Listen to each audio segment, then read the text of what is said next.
अध्यक्ष महोदय, भारतीय जनता पार्टी क्या है?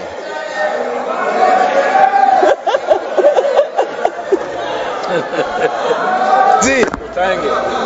मैं अखिलेश जी ने बहुत हंसते हंसते कहा है, इसको हंसते हंसते जवाब देना। ये सामने जितनी पार्टियां हैं उनका राष्ट्रीय अध्यक्ष उन 5 लोगों को ही चुनना है परिवार के।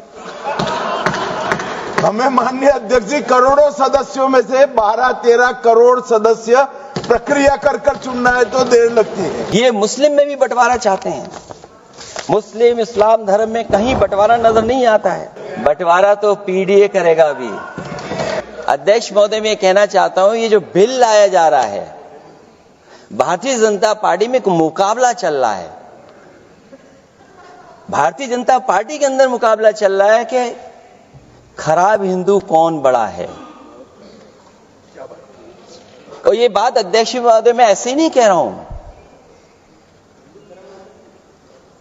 जो पार्टी ये कहती हो कि दुनिया की सबसे बड़ी पार्टी है, अध्यक्ष महोदय वो अपना राष्ट्रीय अध्यक्ष नहीं चुन पाए अभी तक।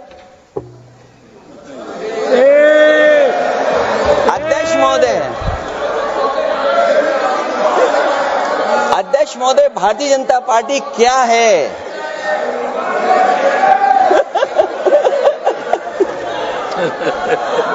जी बताएंगे। मैं अखिलेश जी ने बहुत हंसते हंसते कहा है, इसको हंसते हंसते जवाब देना। ये सामने जितनी पार्टियां हैं उनका राष्ट्रीय अध्यक्ष उन 5 लोगों को ही चुनना है परिवार के। हमें माननीय अध्यक्ष जी करोड़ों सदस्यों में से 12-13 करोड़ सदस्य प्रक्रिया कर चुनना है तो देर लगती है। आपके यहां जरा भी देर नहीं लगेगी। मैं कह देता हूं अभी 25 साल तक आप अध्यक्ष हो जाओ, नहीं बदल सकता। अध्यक्ष महोदय, क्योंकि जो बात निकल के आई है वो मैं फिर आगे बढ़ा दूं। अध्यक्ष महोदय, जो बात सोशल मीडिया या और जगह गुपचुप हो रही है, कहीं ऐसा तो नहीं था कि अभी कुछ दिन पहले यात्रा जो हुई है वो कहीं 75 वर्ष की एक्सटेंशन वाली यात्रा तो नहीं थी। अध्यक्ष महोदय, ये जो इस बार जो वक्फ बिल आया है, नाकामी का पर्दा इस बार है वक्फ बिल। और नाकामी कोई एक आध नहीं है, मैं कई नाकामियां बता सकता हूं।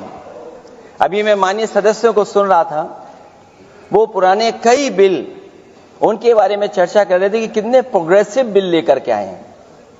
मुझे याद है मैं उत्तर प्रदेश में उस समय था और मुझे लगा कि शायद इनकी वो बात ठीक होगी। एक ये बहुत तैयारी के साथ फैसला लेकर के आए थे और फैसला ये लिया था आधी रात के आज के बाद नोट नहीं चलेंगे, नोट बंद हो जाएंगे।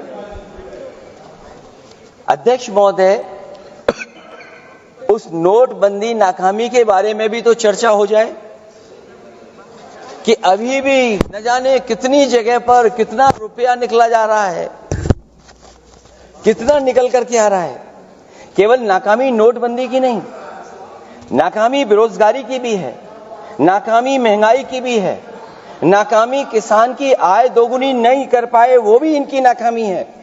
मुझे याद है एक माननीय मंत्री जी पूरे देश की नदियों के बारे में बीओडी बता रहे थे, लेकिन माननीय मंत्री जी ये भूल गए कि उनके शहर में, उनके क्षेत्र की जो नदी है उसकी बीओडी क्या है।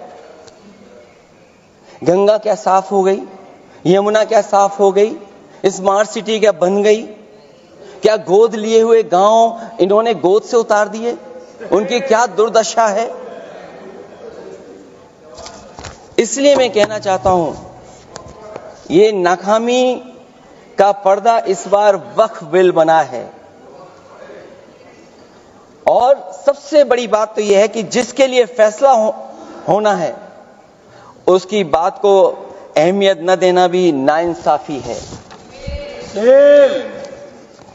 अध्यक्ष महोदय, नाकामी केवल यहां तक नहीं है। और भारतीय जनता पार्टी क्या है, मैं केवल एक पुरानी घटना याद करता हूं। एक बार फैजाबाद अयोध्या में एक कार्यक्रम था, उसमें बड़ी तैयारी की गई थी। और तैयारी के साथ कलाकार मुंबई से बुलाए गए थे। हो सकता है वो सहमति दिल्ली से ना रही हो, केवल लखनऊ की सहमति से हो रहा हो कार्यक्रम। और जब कार्यक्रम की पूरी तैयारी हो गई, भगवान श्री राम बनकर के कोई आ गया, लक्ष्मण बनकर के कोई आ गया, मां सीता भी बनकर के कोई आ गया, हनुमान जी और भगवान हनुमान भी बनकर के कोई आ गया। लेकिन जब लखनऊ से वो हेलीकॉप्टर उड़ा और अयोध्या पहुंचा तो सब लोग थे, लेकिन उसमें हनुमान नहीं थे। अध्यक्ष महोदय, मैं भारतीय जनता पार्टी के लोगों से कहूंगा कि जानकारी करिए कि आखिरकार भगवान श्री राम थे, लक्ष्मण थे, सीता थी, लेकिन हनुमान क्यों नहीं थे? हनुमान इसलिए नहीं थे, शायद उनकी जात या धर्म कुछ और था। अध्यक्ष महोदय, ये देश मिली जुली संस्कृति से चला है। कुछ हमने सीखा, कुछ उन्होंने सिखाया।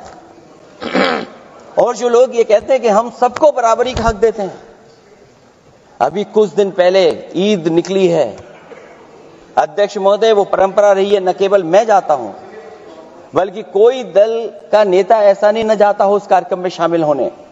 भारतीय जनता पार्टी के जो मुख्यमंत्री, उप मुख्यमंत्री, वो भी जाते हैं, उप मुख्यमंत्री, सभी धर्मों के नेता आते हैं।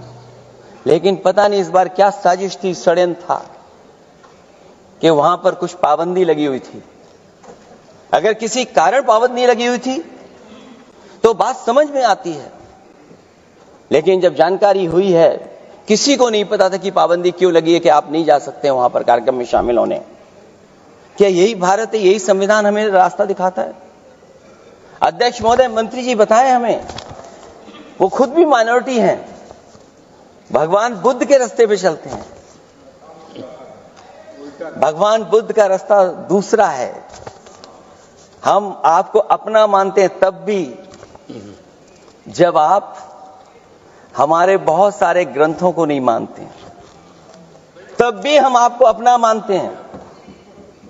आप हमारे पुराणों को नहीं मानते हैं, आप हमारे उपनिषदों को नहीं मानते हैं, लेकिन सोचिए, हम हिंदू वो लोग हैं जो आपको स्वीकार करते हैं और गले लगा करके चलते हैं।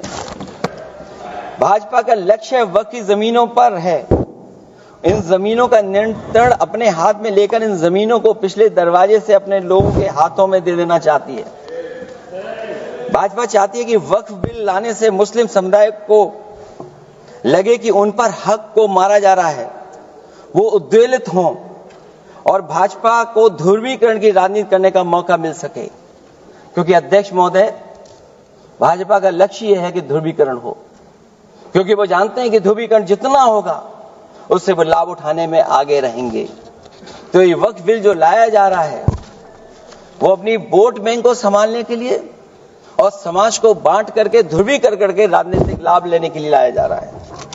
और अगर इसके लिए नहीं लाया होता तो पहले से जो जितने फैसले लिए सरकार ने, क्या उससे देश और प्रदेश में कोई बड़ा बदलाव आ गया है? अगर स्मार्ट सिटी का बात करें तो कितनी स्मार्ट सिटी बन गई है आपकी? आपके नोटबंदी की वजह से न जाने कितना रुपया कहां निकल रहा है। और डर तो ये लगता है कहीं भाजपा वाले दूसरों के पैसा रख करके न पकड़वा दें। वक्फ बिल के आने से पूरी दुनिया में एक गलत संदेश भी जाएगा। इससे देश की सेकुलर इमेज को बहुत धक्का लगेगा। वक्फ बिल भाजपा की नफरत की राजनीति का एक और अध्याय है। मैं अंत में कहना चाहता हूं कि अभी तो आपने साथी संभाल लिए हैं, एक साथी तो मुझे दिखाई नहीं दे रहा है, और हमारे जिनका हमने सम्मान किया हमें कहां ले गए आप, और हमें यहां छोड़ गए आप, हमें छोड़ गए। हमें देखिए सभापति महोदय देखिए राजनीति क्या है। हमने आपका हाथ पकड़ा और हम यहां आ गए, और आप हमारा हाथ छुड़ा करके वहां चले गए। इसलिए देखिएगा कब हमारा इनका हाथ मिल जाए।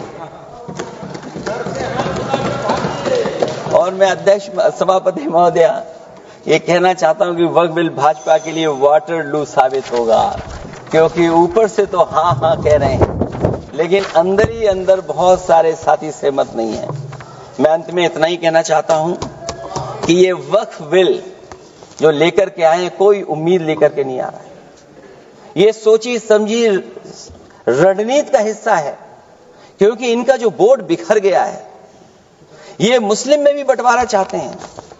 मुस्लिम इस्लाम धर्म में कहीं बंटवारा नजर नहीं आता है, लेकिन इनकी कोशिश है कि इस बिल के माध्यम से हम मुस्लिम भाईचारा में भी बंटवारा कर दें। बंटवारा तो पीडीए करेगा।